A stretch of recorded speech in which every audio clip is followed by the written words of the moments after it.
Lagi ngapain, Za? Ini aku lagi baca artikel, ternyata pandemi COVID-19 itu tidak hanya berdampak bagi kesehatan loh, akan tetapi juga mempengaruhi pertumbuhan ekonomi di Indonesia. Indonesia bahkan jatuh ke dalam jurang resesi akibat pandemi ini.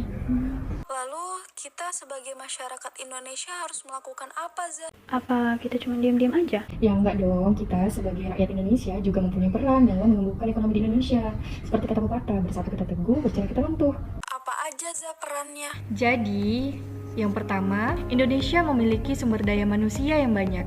Berdasarkan data administrasi kependudukan per Juni 2021, jumlah penduduk Indonesia adalah sebanyak 272.229.372 jiwa. Maka dari itu, sumber daya manusia ini harus bisa menjadi creative thinker dan leader. Caranya bagaimana? Terus belajar baik dari pengalaman sendiri maupun orang lain, agar mampu menciptakan inovasi dan menghasilkan solusi untuk setiap masalah yang ada di masyarakat dan negara. Contohnya, mengolah sampah dan barang bekas menjadi suatu karya yang bermanfaat dan memiliki nilai jual. Misalnya dibuat kotak pensil, lukisan dari plastik bekas, dan lain-lain. Yang kedua, menjadi pemimpin gerakan sosial ekonomi dengan berusaha untuk menangkal segala berita hoaks yang tersebar di masyarakat dan menggelar gerakan online charity untuk membantu masyarakat yang terdampak COVID-19. Ketiga, menjadi wirausahawan.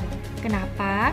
Karena kita harus bisa merubah mindset dari pencari kerja menjadi pencipta kerja. Jika kita berwirausaha, maka kita akan membuka lapangan pekerjaan, sehingga akan mengurangi pengangguran dan meningkatkan pendapatan nasional. Keempat, membayar pajak. Kenapa? Karena pajak merupakan pendapatan terbesar negara.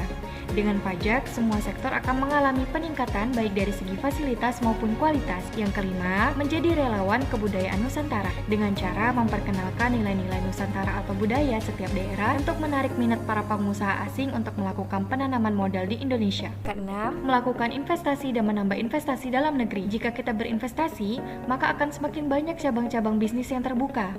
UMKM dan pendapatan negara juga akan meningkat secara signifikan. Ketujuh, memperkecil impor dan memperbanyak produksi dan konsumsi dalam negeri, serta memperbesar ekspor. Dan yang terakhir, taat pada hukum dan kebijakan yang diatur oleh negara. Misalnya menjaga fasilitas umum dan taat pada aturan protokol kesehatan 5M untuk mengurangi peningkatan COVID-19. Oh, jadi gitu caranya meningkatkan perekonomian Indonesia. Ya, bener banget.